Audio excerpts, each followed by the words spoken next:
Hello, and welcome back to Taya's YouTube channel. Today we're going to be looking at placing cobblestone on the areas in the village where there's homes and buildings and stores and so on.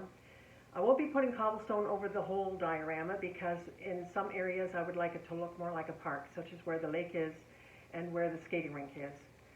So we'll leave that as a white snow-covered area. But under the houses and so on, we're going to be putting cobblestone. It just adds a really nice feel to the village. Now I'll show you how I get cobblestone paper. You can probably go to a craft store and buy it as a complete cobblestone paper, but that gets pretty expensive because we need quite a few sheets of it. So I'll show you how I get my cobblestone paper every year. And every year it's a little bit different because I choose a different pattern and different colors. There's a lot of free websites available on the internet that show cobblestone papers, and you simply need to download one and print it off on your color printer. If you don't have a color printer, take a file to Staples or another Office Depot store and they will print them off for you. It's cheaper that way. But before we print off the cobblestone paper, we do need to determine where the lanterns go. I have a number of sets of lanterns. Most of them are quite old. I'll show you. And invariably, every year they get all tangled up. So I have to untangle all of these. These are the little street lanterns that we put on the streets. I also purchased a number of new ones this year. And they come in packs of 6. When they first came out with these, they came in packs of 2 or 3 or 4, but not 6. And now they're coming out in packs of 6, which I really like because that's one plug for 6 lanterns, and that can do a whole street. These power packs here are also built for AA batteries. You can put, I believe it's 4 AA batteries in one pack, or there's an adapter that you can purchase to attach it to the electrical, and that's usually the way I do it so that everything gets lit up at once. So stay tuned. Well, let's have a look to see how we get the cobblestone paper every year. I'm just going to show you step by step how I do it. There could be any number of ways to do this, but this is how I manage to get some every year. First of all, in the Google search bar, we're going to type in royalty-free cobblestone paper. Would help if I could spell right.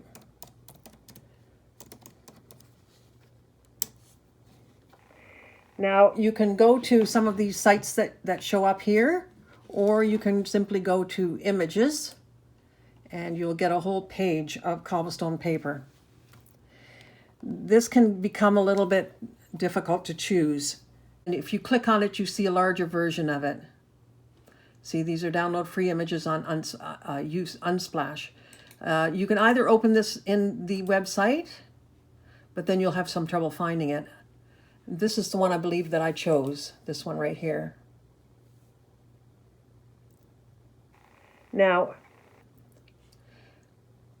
I would simply right-click on it and copy the image.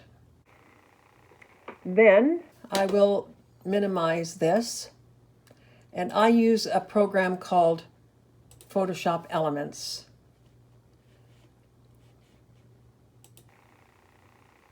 Let me just get rid of this paper that I have. Go to File, New, Blank File. Make sure it's the size of your paper that you're going to print it on, which is 8.5 inches by 11 inches. That's the typical size of paper. And I don't do 72 pixels per inch because I find that a very low resolution. I usually do about 250. You can go up to 300.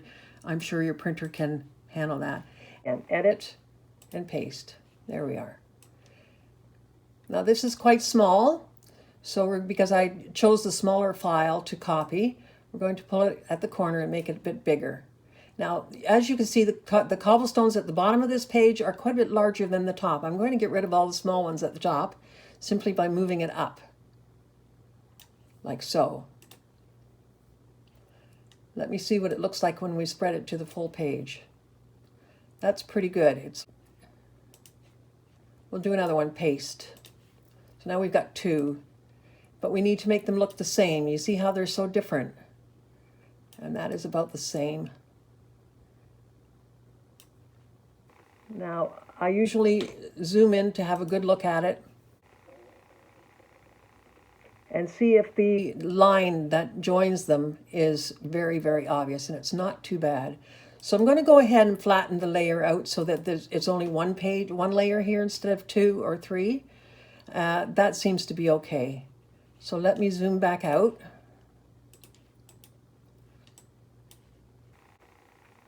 And now I'm going to select the entire section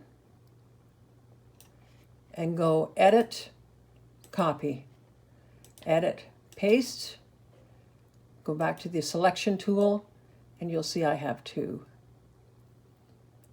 Now I want to make sure that they look seamless when they are attached. So once again, I'll zoom in. So now I will select the entire larger section and go to Edit and Copy, and then we'll make it a little bit smaller, and we'll go Edit and Paste. Go to the Selection tool and pull it down.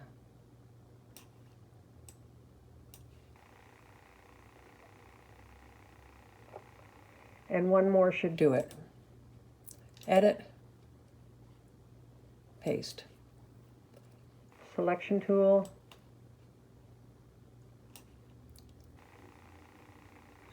And there you have your cobblestone paper. Layer, flatten layer, file, print. Now I have an Epson printer. Your printer should show up here.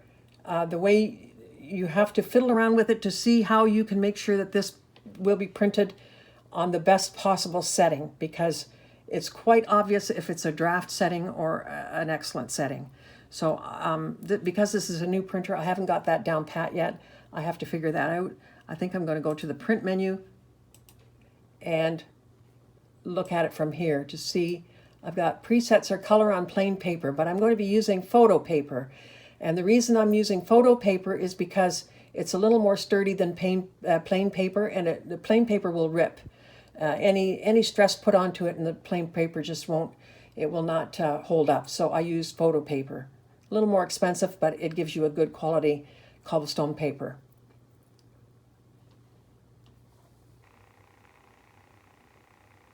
And I usually just print out one, and if it's good, then we'll print out more. So here you can see there are 2 cobblestone papers installed on the top level. I did not glue them down. I just laid them down, and I cut them out for the edges and so on. The cobblestone paper comes with a white border, so the first thing you need to do is cut the white border off. It seems like a tedious job, but you don't want to leave the white border on.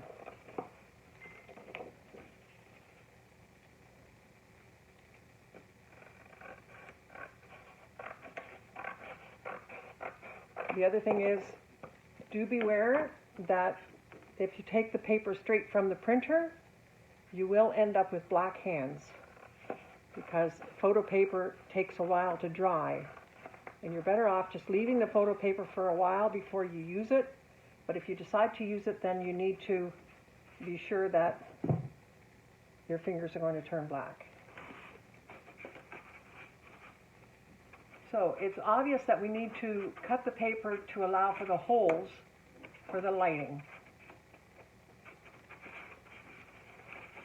And it doesn't matter too much if it's not very accurate.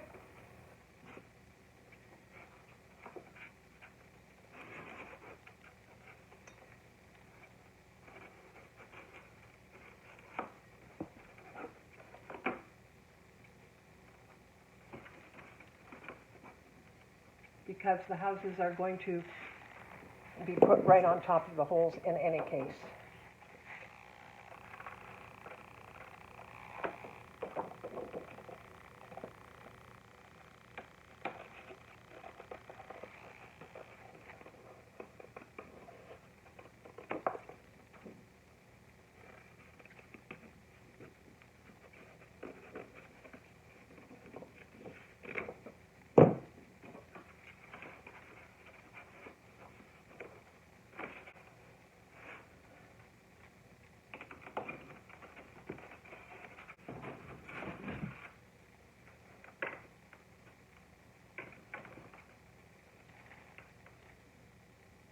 Wow, I think that looks great.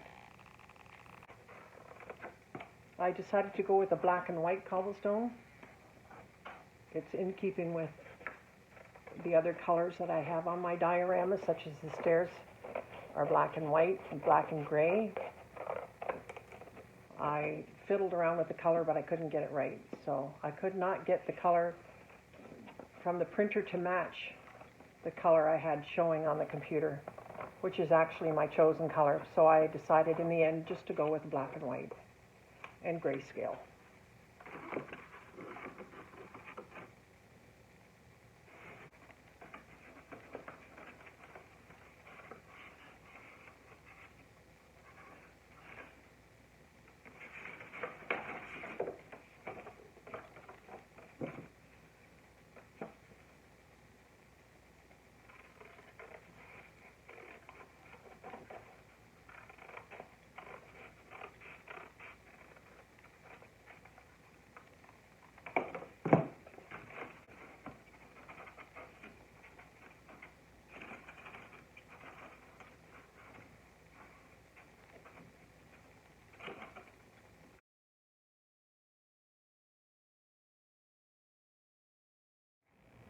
So it's a little like the scenario of the chicken and the eggs, which comes first.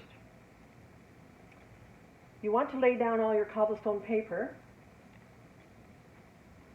because the lanterns are going to sit on top of the cobblestone paper. We're going to glue the bottom of the lanterns onto the cobblestone paper, but the wires are going to be under the cobblestone paper. So while we have the cobblestone paper laid down, we're not going to glue it just yet because we need to be able to access to get the wires underneath. So first of all, I will finish covering all of this with the cobblestone paper, and then we'll go from there.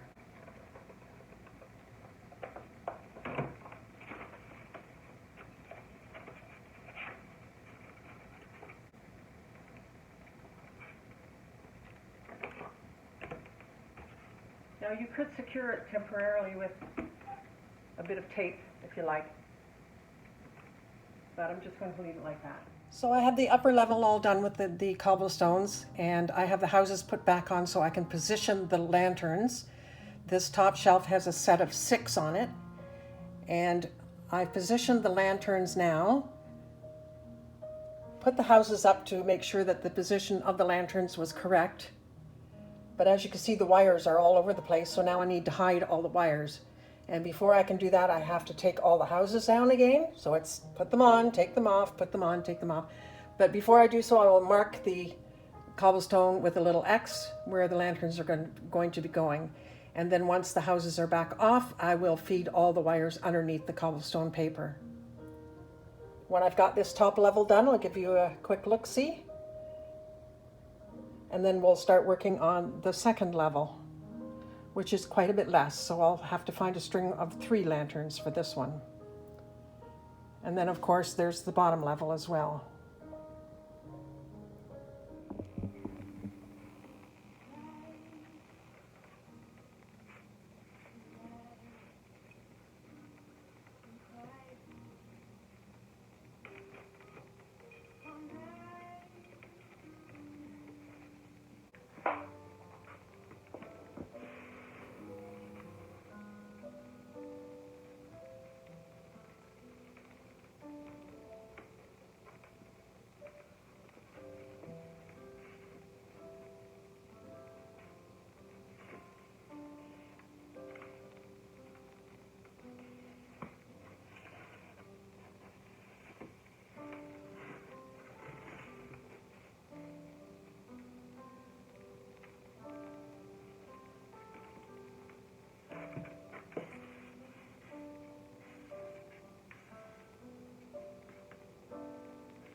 There we go. They're all glued down.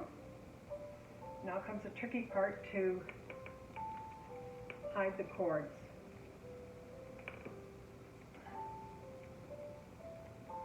This is where I cut slits into the cobblestone to hide the cords.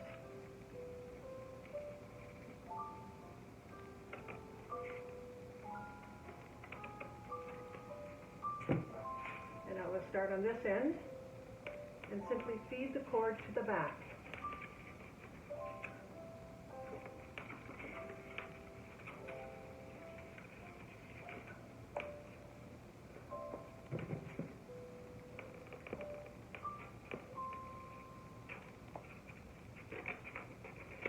Glue on the back, make sure the cords are under, and glue it down.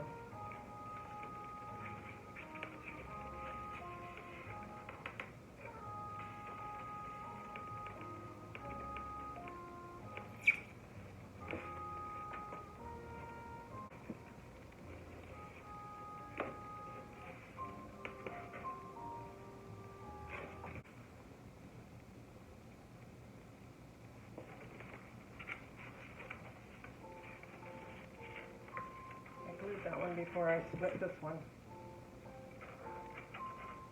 Now when you're using scissors to cut your cobblestone, do be careful that you don't cut the cords, because that can also happen.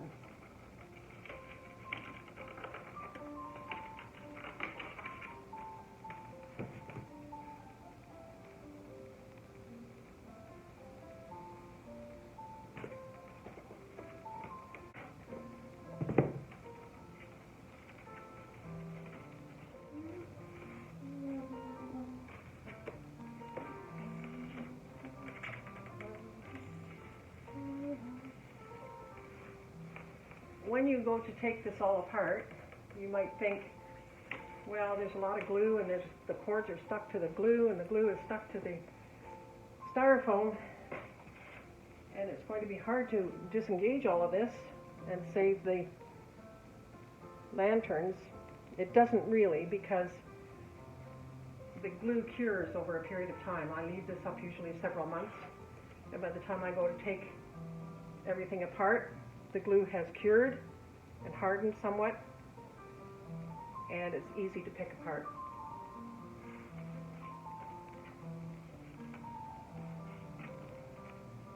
Okay, I'm going to finish this and I'll put the houses back and I'll give you a close-up view of it.